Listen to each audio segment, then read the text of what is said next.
Сапорт Кочани не се препознаваат во обвинувањата од премиерот Мицкоски дека трагедијата во Кочани се злоупотребува и граѓанското движење прераснува во политичко.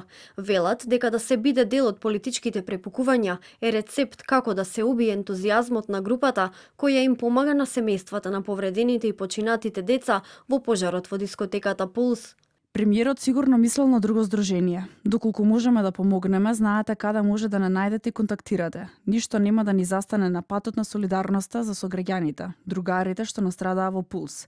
А најмалку тоа треба да биде државата или политичките чинители. Премиерот Мицкоски во своето обраќање по повод 35 годишнината од основањето на Унијата на млади сили на ВМРО ДПМН рече дека опозицијата ја злоупотребува трагедијата во Кочани за да создава политика.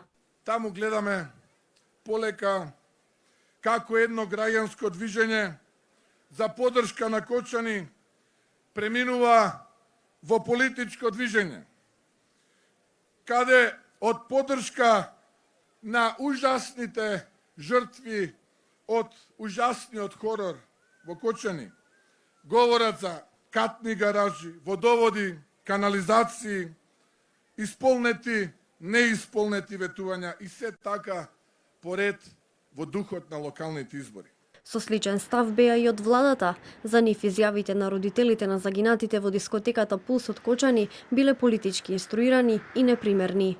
За изјавите на власта реагираа и од СДСМ. Велат дека владата не треба да ги етикетира родителите од Кочани. Владата исто да престане да се расправи и да се докажува со родителите, кои се наоѓаат во состојба на силна болка и тага.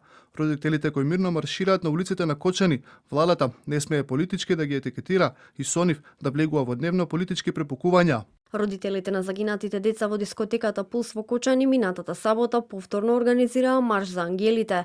Тие повторно го искажаа своето незадоволство од истрагата и од владата побараа вистинските виновници да седнат на обвинителните клупи.